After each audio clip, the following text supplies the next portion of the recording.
David, I saw an early screening of this a while ago, and honestly, it sat with me so much. I even wrote a short story inspired by what I saw because I Really? thought it was just so compelling.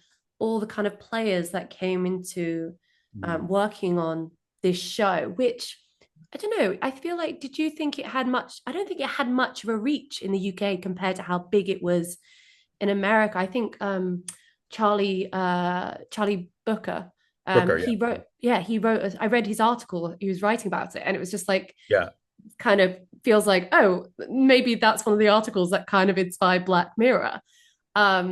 So yeah, I guess kind of it'd be really great to start off like your impressions of it, your memories of it from when you started, and why you felt that this was kind of the next place that you wanted to go, especially in a world where true crime is like bread and butter for so many places right now. Yeah, well, I could start with that, which is that, I made a film called Mayor, and that was in 2020, and it was released during the pandemic, and the film came out, and afterwards, because of this weird boom, which we now realize was a bubble in nonfiction filmmaking in 2020, 2021, every job offer I'd get was for true crime projects, which was not my interest. I still am not sure I've watched a true crime film all the way through, despite having edited many series that are adjacent to true crime.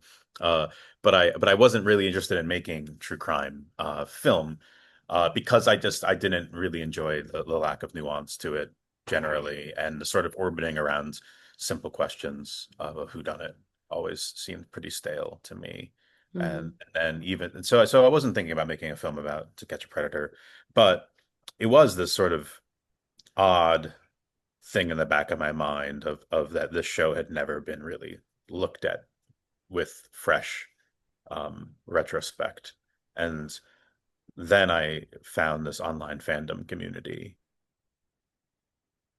that had been for 20 years collecting archival material, basically doing my archival research for me for the last 20 years, finding raw footage, chat logs, police interviews, and watching that with that fresh in my mind and with the show quite stale in my mind at that point was really remarkable because I remember having this extraordinarily complicated emotional reaction to seeing Mm. this raw footage that I remember not being at all present when I would watch the show as a teenager. Uh, the show was designed to strip away any emotional experience you would have. It would just be it was like half PSA, half dark comedy. And I remember thinking, this is so different. What if I could kind of make a film that wasn't about To Catch a Predator, but was about how shows like this make us feel or don't make us feel? And Mm. that's what really sparked it. So it was using To Catch a Predator as a way to explore something that had been bothering me for a long time, which was why do I dislike true crime so much? What is it about it, and where did it come from? Yeah, because I think is that idea of entertainment journalism. And there's a really interesting question of, I think even in the book piece, but also what your film does is where does journalism end? When the journalist is creating the story versus reflecting on it and reporting on it?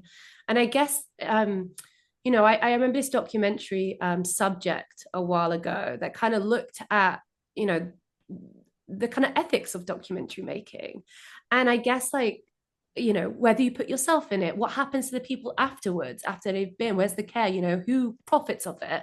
And I guess, that must have been an interesting conversation you had to have yourself and with yourself when you Mhm. realized, okay, this is something I'm going to do, but how do I make this film while trying to maybe actively not become a kind of like exactly what the film is about. You know what I mean? That kind of fine line of not also, making a show that also that kind of targets that's kind of like entertainment value. How do you make it as nuanced and as balanced as possible? And that must have been quite a heavy kind of thing to work out. Yeah, well, I mean, I approached filming with that openness and a neutrality in terms of the way I'd ask questions and speak to people. And I'm proud of the fact that everyone who's in the film, who's seen the film, appreciates the film. Like that's proud of the fact that everybody in this film Mm. doesn't feel like they've been attacked because I wasn't trying to. There's times when maybe it seems like I'm just giving people enough rope, but I'm really just genuinely interested in everybody's interest in making this type of content or having appeared in this type of show, or participating in this type of entertainment, using the word entertainment to describe the idea of child sting, operation, child sexting Mhm. operations, and airing that into the public, which in the UK is probably per capita more popular than it is in the US, in terms of how often influencers and social media personalities are doing these sorts of stings online. But I at a certain point realized, as you say, that the responsible version of this film is actually going to be one where I have to interrogate what I'm doing, and where the Venn diagram between me and people like Chris Hansen intersect.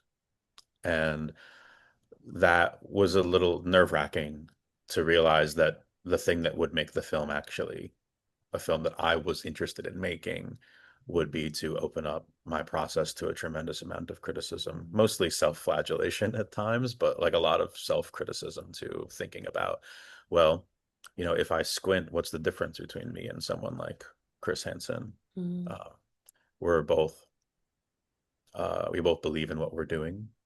We both are incentivized to make our media more entertaining for audiences to watch it. We're both paid to do what we do for a living. Mm. And I guess it's in some ways a sort of quiet screed against capitalism, in that at a certain point, if capital is involved in the telling of people's stories and the disseminating of people's life, lived trauma, that can be capitalized on and bought and sold, it's open to ethical murkiness. And Yeah. I think that the difference really is that documentary filmmakers, particularly documentary filmmakers on the left, for the last several decades have placed themselves above that, the fray of that conversation, because what they do, or what they are doing, is ostensibly ethically sound and preaching an Mm. ethical good. Uh, but I'm not positive there can be such a thing as purely ethical creation under capitalism. I totally agree because if you were doing, I don't know, it's when I think about kind of that show and the idea of any sort of show, any sort of film, and we're in this culture now where it's this risk averse and that things have to make money in order to have value to people who are going to put money into it. What's the return on the investment? And what's so interesting about To Catch a Predator was that was very much created this formula, and they knew exactly what they needed to do to get ratings, to get people to returning back to it. And yeah, and I guess like just in your kind of what you were talking about there about just being a documentary maker today, you mentioned you got offered so much true crime to do, and it feels like in order to work, how do you work in a place where maybe the stuff that you want to make? I mean, I just interviewed Lynn Ramsey for Die My Love. Mm. She's only made like 5 films in her career. And I think about like the Steven Soderbergh, one for them, one for me. So I guess it's like, how did making this film really, yeah, again, kind of make you think a bit more about the industry and well, as much as I think you can look at the past, but how I think so much about when we look at the past is how does it reflect or refract on today? Um, I mean, I think all this, it's all dirty. All this is dirty. All the places that we could broadcast our films are dirty. Obviously, Mubi gets a lot of attention lately for the Sequoia Mm, investment, but everywhere's dirty. All these companies are taking money from awful places and doing awful things with it. And the reason Mubi gets the attention is because we expect more of them, right? We yeah, expect more of Mubi, um, because they kind of have done so much that has purported to be kind of aligned with morally good values, and so we expect more of them, but it's all dirty. And my film's going to be on Paramount Plus, and Paramount's dirty. And yeah. I but feel I'm this doing the Die My Love. Like I did the interview for Die My Love, and I've done Lurker, which is another film, and I did a Q&A, and then I'm looking back on it and it's like, well, is it okay that I cover this film? And that's the murky question that we find ourselves in. How do you be the perfect person in a society where it's just you can't be a perfect person in capitalism because we all kind of well, it's I really mean, difficult to be. Yeah. Of course, no, I think so, but I think that that's kind of maybe we can be more Buddhist about it, right? And that I Yeah. think that the question is to seek perfection, not to be perfect, maybe. Yes. And I think like an activist job is to seek perfection, is to seek a better and more just society, and that's the goal of activism. Not knowing that an activist can't always succeed in that pursuit. Mm, But nevertheless, you strike against the walls of authority with your pickaxe and you try to loosen some of yeah. the stones and you do what you can. And and we all try to do that, but we also live in the world that we live in where we want to reach people who won't otherwise be reached. Yeah. And I think that my strength, every filmmaker has their own strengths or weaknesses. I genuinely think that my strength is that I can talk to people who have a different political persuasion than me and not alienate them. And Yeah. I did that with Mayor, and I'm trying to do it with this film. And I want people to watch this film by accident on Paramount Plus and click on it. And so I didn't make the film for people who agree with me. You know, Yes. I don't Yeah. I personally don't like making films for people who agree with me. I find it boring to make like films that are just preaching to the To the choir and choir. to the converted. And uh, I call it, I've done a few interviews where I've called it like foie gras filmmaking, and it just kind of stuffs you up with more of what you've already got in you. Yeah. And then at the end, you just have more anger or you have more rage, and maybe Mm, it's justified and left and liberal rage about like a certain issue, but that doesn't take you anywhere new. And I yeah. don't watch movies to stay where I am. I watch movies because I enjoy the experience of having a teleportation to somewhere else, mentally or Yeah. emotionally, to experience another point of view or to embody another set of ideas that I can't have on my own. Mm, And and that's what I like, and that's what I tried to make. And it was the harder path.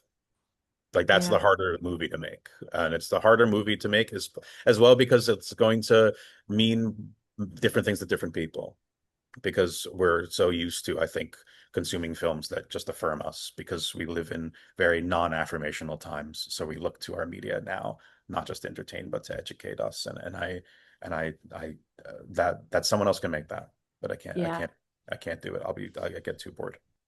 Um, I love what you said about seeking perfection because I think that's really true. And I think it's very true for the people who worked on To Catch a Predator, certainly from the interviews from your film, from the actors, from Chris Hansen. They think what they're doing, or at the time, they thought what they were doing was important. I've really found it really interesting with the actors, Hmm. especially seeing them talk about their time, but also like the way they felt afterwards, the scene where they're trying to meet up with kind of Chris at the end, those little moments of like, was this the most significant part of your life as an acting role?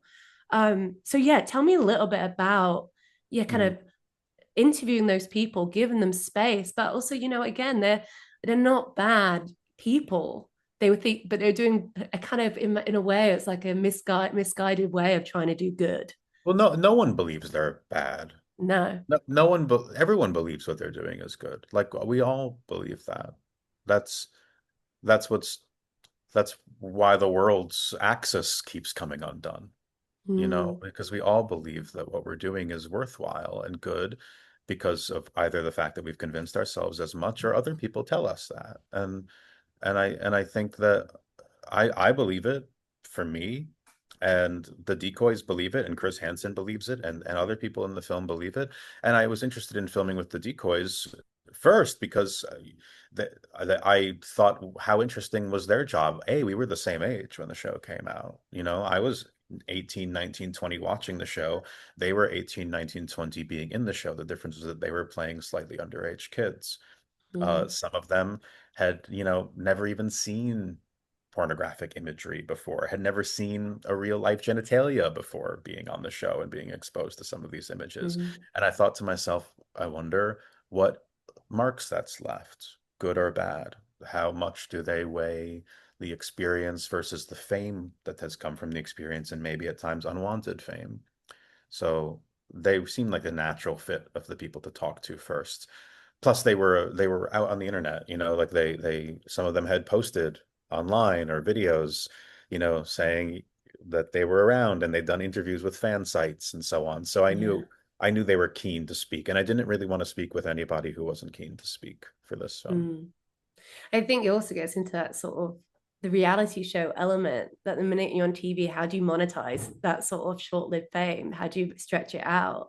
Um, and what we've seen as well from Chris, who obviously the show was cancelled, and I thought, gosh, we're watching a funeral, basically. It's like the feeling of discomfort of like, you're just looking at you like, I cannot believe this was aired.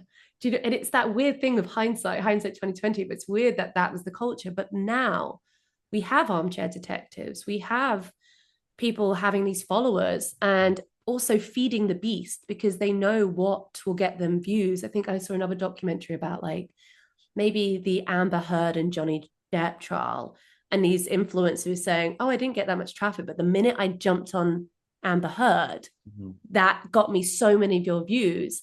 And it's that really uncomfortable situation about the legacy of that and what it's going on to now. Yeah, I feel like just getting those people, like is it Skeet Hansen, you know, who was kind of there doing own skin, and it's like, how is this still ethical? And yeah, it's just amazing how open people were. Were you surprised how open people were to have you follow them, have them kind of interview them? To be completely honest, I wasn't surprised. Uh, because I was really honest with what I was interested in terms of when I approached people for filming.